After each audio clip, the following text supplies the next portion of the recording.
Oui, bonjour et bienvenue à cette 31e capsule, un bref exposé de l'Évangile, où j'avais dit dans ma dernière capsule, l'Évangile trouve ses racines en même, la Genèse, en même, où ce que les anthropologues ne refusent pas aujourd'hui, plus de la moitié, que tout a commencé par un couple. La Bible les appelle Adam et Ève. Et voici que dans la dernière capsule, je disais que c'est une promesse qu'il fait à Ève, oui et non. C'est oui et non. Pourquoi? Parce que cette parole a été prononcée envers Satan. Lorsque Satan s'est introduit dans le jardin, il faut que j'en parle un peu. Dieu a demandé à Ève pourquoi elle a mangé du fruit défendu. Elle répond, il m'a trompé. Du terme grec, du terme hébreu et la Septante. Il m'a trompé et j'ai mangé du fruit. Tromper, je vois le dictionnaire, je confirme, l'hébreu, c'est le mot, c'est tromper, veut dire imposer une fausse croyance, faire croire un mensonge. Et elle l'a cru, il m'a trompé, j'ai cru ce qu'il m'a dit, la fausse croyance a été imposée, elle est devenue incroyante, elle a agi, elle a mangé le fruit. Cette promesse qu'il fait à Satan, disant, je le vois ici, tu ne sortiras pas vainqueur de ce que tu viens juste de faire ici. Il promet au diable, mais le sujet, c'est Ève. Voilà, c'est comme un peu dans le Nouveau Testament, c'est écrit, ces choses ont été dites pour vous. Donc, ce qui a été dit à Satan, c'était pour Ève. Qu'elle comprenne ceci. Il dit à Satan, je mettrai l'inimitié ou l'hostilité entre toi et la femme. Entre ta descendance, ça va jusqu'à l'Antéchrist, ça va jusqu'à Hérode qui essaie de mettre à mort le Christ, lorsqu'il est venu au monde. Je mettrai l'hostilité entre toi et sa semence, et celle-ci t'écrasera la tête. Je dis le mot semence, que c'est le terme plus juste, le terme hébreu. Il parle donc de l'ovule de la femme, et non de le spermatozoïde, et non la semence de l'homme. C'est important, donc il nous amène à Marie. Jésus, sans la semence d'aucun homme, vient d'une femme vierge. J'aimerais parler de cela, c'est tellement merveilleux. Je suis à Boston en été, voilà pourquoi je vous en fais un cadeau aujourd'hui, une défense à l'Évangile, pour l'Évangile. Je suis à Boston pour mon employeur et le surintendant sait que je suis un croyant. Il vient sur la période de la pause café et il dit en entrant, les gars, j'aimerais vous faire rire à mort, c'est une expression québécoise, ça va faire rire beaucoup. Je vais vous faire rire à mort. Ici, Richard croit que Jésus vient d'une femme vierge. C'est une stupidité qu'une vierge peut avoir des enfants. Puis là, tout le monde a parti à rire, un éclat de rire incroyable. Tout le monde riait de moi et de l'Évangile. J'ai levé la main, je dis, je peux te dire quelque chose pour ma défense? Il dit, vas-y, qu'on rit encore plus de toi, pour dire que tu es stupide, tu as encore une stupidité comme cela. Là, je dis ceci. C'est un cadeau que je vous fais. Aujourd'hui, avec notre science, dis-je, on est capable de faire un bébé éprouvette, mettre ça d'une seringue, une femme qui a encore son hymen sans aucune pénétration sexuelle, injecter le bébé éprouvette dans le sein d'une vierge. Aujourd'hui, les vierges, vous le savez tous, les vierges peuvent avoir des enfants.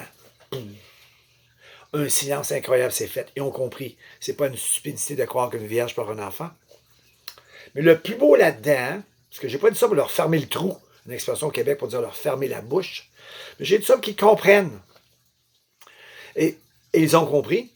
Un d'entre eux, dans l'avant-midi, vient me voir pour me dire merci, tu as restauré ma foi. Il a compris. C'est nous, les hommes, on est capable de faire ça à combien plus forte raison. Dieu, dans sa science, très avancé, il a compris. Dieu, dans sa science, elle pouvait le faire bien avant nous, faire la même chose. Dans ses laboratoires, mais pas un bébé éprouvette, elle n'a même pas besoin, elle avait juste besoin de la semence de la femme. C'est ça qui est beau. Regardez comment c'est dit. Quand il dit, écoute, Ève, parce que le sujet de la réprimande et le jugement qu'il fait contre le diable, qu'il ne sortira pas vainqueur, c'est la femme et la descendance de la femme. Voilà pourquoi je dis, c'était à Ève de comprendre cela. Comme si elle disait, la femme, qui tu parles donc? Ah, oh, moi? Oui, écoute, c'est le sujet du jugement contre Satan. Voilà pourquoi j'ai dit la femme, et je sais, un pour dire oui, bon, j'avais dit ça à Ève, non, c'était à Satan, mais pour Ève. Et à Ève par the bias of, comme on dit en anglais, par le biais de. Incroyable. Et Paul, le Nouveau Testament nous enseigne donc que cette promesse concerne la mort et la résurrection. Jésus qui vient d'une femme vierge, il faut maintenant le défendre, fermer la bouche des moqueurs. Jésus qui vient d'une femme vierge, mort sur la croix du calvaire, qui était l'agneau de Dieu, sans péché. mort sur la croix du Calvaire pour nos péchés et ressuscite d'entre les morts. Mais à sa résurrection, Paul nous dit qu'il y avait un secret à nous dire, ce qu'il appelle un mystère, qu'est-ce que le mot secret veut dire. Il dit, nous ne mourrons pas tous. Tous nous serons changés en un instant, en un clin d'œil. Les morts vont ressusciter, ensuite nous, les vivants qui sommes restés, nous serons transformés immortels. Elle va dire ici quelque chose d'incroyable qu'il va ajouter. Il dit, les morts en Christ ressusciteront premièrement. Ensuite, nous les vivants qui sommes restés, nous serons tous ensemble enlevés à la rencontre du Seigneur dans les airs. Wow, un enlèvement, tout le monde va penser que c'était des extraterrestres probablement qui sont venus nous chercher à cause de l'incroyance. Il ne va pas croire que c'est Jésus-Christ qui accomplit sa promesse. Oui, il va y en avoir beaucoup. Il va y en avoir beaucoup qui vont croire. Et c'est incroyable. Dieu vous invite maintenant, par le biais de l'annonce de l'Évangile, comme il dit, celui qui croit, qui discerne et croit qui je suis, je lui donne la vie éternelle. Et celui qui a la vie éternelle, il sera ressuscité, immortel, il sera transformé immortel. Mais Jésus a un mot à dire là-dessus, dans Luc chapitre 17, pendant que cet enlèvement, le personnage qui représente l'Église, c'est Lot. Lot le juste. On avait vu que Jésus dit ce qui arriva au temps de Lot, arrivera pareillement. Encore? Oui. Les hommes mangeaient, buvaient, achetaient, vendaient, plantaient, bâtissaient. Oh, il va y avoir encore de la construction. Mais le jour où Lot sortit de Sodome, une pluie de feu et de soufre tomba du ciel et les fit tous périr. Il en sera de même au jour où le Fils de l'homme paraîtra. Donc, à sa venue, je voudrais dire quelque chose de plus. Juste avant, deux versets avant, il parle de Noé, qui s'est réfugié dans l'arche. Ça parle de se réfugier en Jésus-Christ comme image. Il s'est réfugié dans l'arche et il a été sauvé du déluge. Un homme pieux, dit la Bible. Lot, il est question ici, Lot le juste, il a marché avec Dieu. À un moment donné, il a décidé que c'était fini. Il dit au Seigneur, oh non, Seigneur, il est passé à la désobéissance. Mais Jésus, je sais que vous le compreniez, prend ce personnage qui était prêt à livrer ses filles à la débauche de Sodome. C'est pas par obéissance qu'il sort de Sodome. Il dit non au Seigneur quand il dit va dans les montagnes. Il finit dans une caverne après la destruction. Il finit par y aller, mais c'était trop tard. C'était pas par obéissance. Puis il finit, il s'est fait enivrer par ses filles. Paul dit que l'ivresse, c'est de la débauche. Il s'est fait enivrer par ses filles. Donc, et je répète, pour une autre fois, Jésus dit que Lot est l'image de l'Église enlevée. Je prends une citation de l'Ancien Testament. Ceci.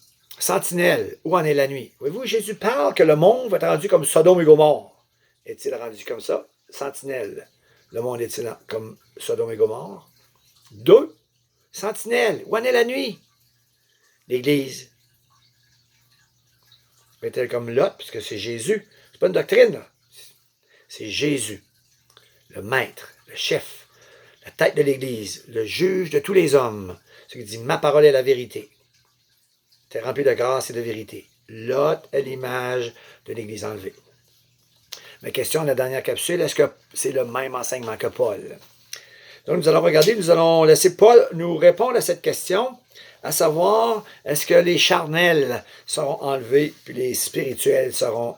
Alors, si les spirituels seront enlevés, puis les charnels seront restés, comme il y a un enseignement très populaire dans l'Église, nous allons regarder ce que dit l'Écriture. Il dit, voici, je vous dis un mystère, nous ne mourrons pas, mais tous nous serons changés, immortels en un instant, en un clin d'œil.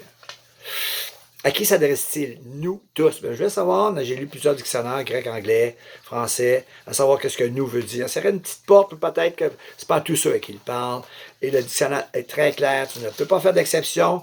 Nous veut dire le locuteur est celui ou à ceux, à tous ceux à qui il parle.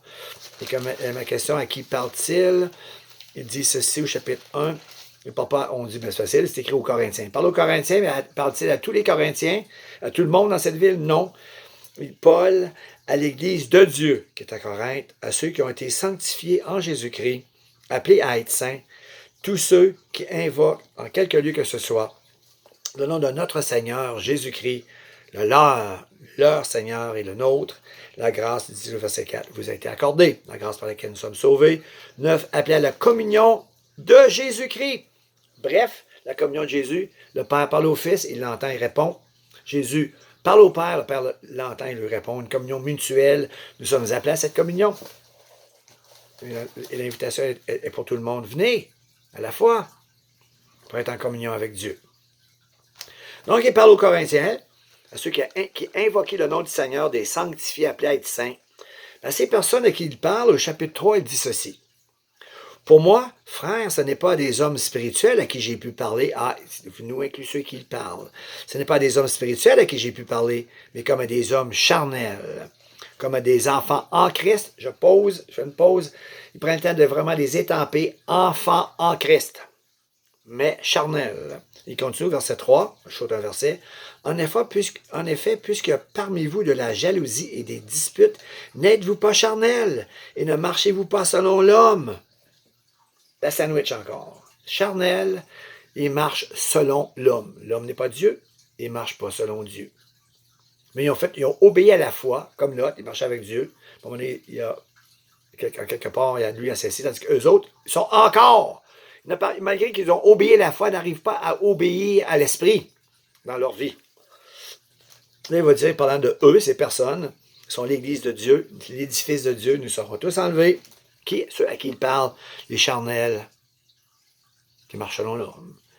Ils sont en Christ. Je vais prendre quelques instants encore pour moi. Qu'est-ce que c'est être en Christ? Il est écrit, s'il y a quelqu'un qui est en Christ, il n'y a maintenant aucune condamnation pour ceux qui sont en Jésus-Christ.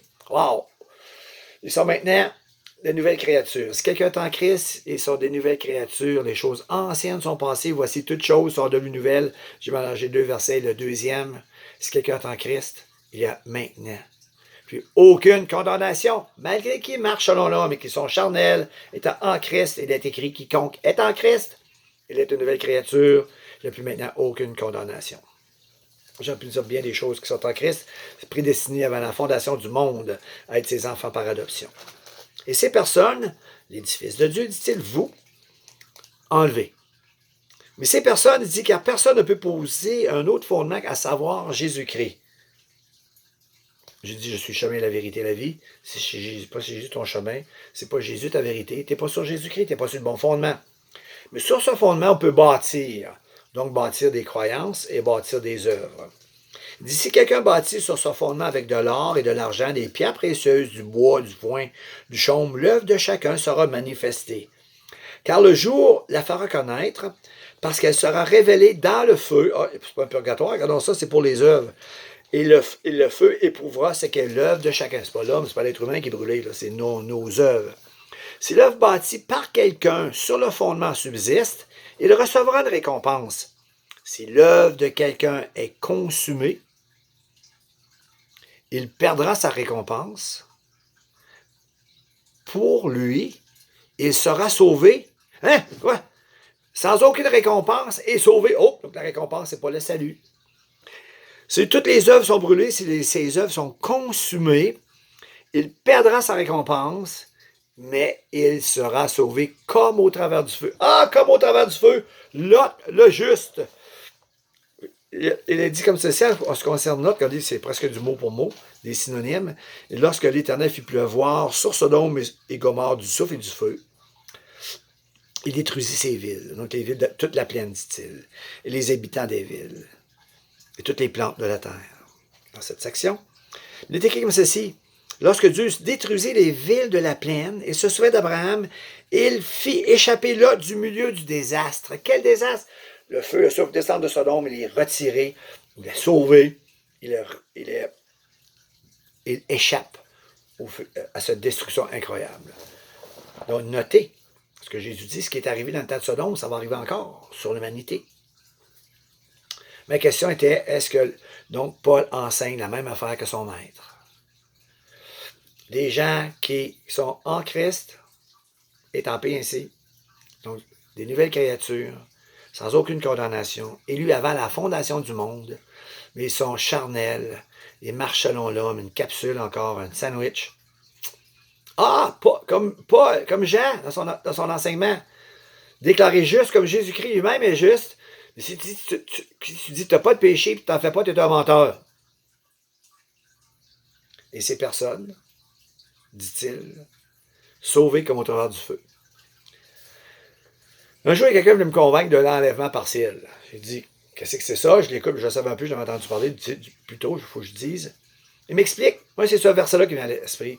C'est écrit ici, nous serons tous changés, nous serons tous enlevés. Nous, c'est qui nous? Ben, il dit les Corinthiens. Bon, c'est qui les Corinthiens? Puis il fait comme si des équêtes ont baptisé. Ah, les Corinthiens, une église, c'est ce que la Bible nous enseigne, c'est quelqu'un qui ne marche pas selon Dieu, qui marche selon lui. Ah, le charnel! Hein, il sera enlevé. Oui, nous serons tous enlevés. Comme ça, j'ai cru à cette fausse doctrine-là. Donc, nous allons regarder d'où vient cette fausse doctrine, de ça qu'il y a un enlèvement partiel parmi les croyants. Soyez bénis. Et encore l'invitation est lancée. Croyez en Jésus-Christ. Jésus dit, ceux qui discernent et croient qui je suis, je lui donnerai l'éternel et je te ressusciterai. Alléluia! Venez à la foi en Jésus-Christ.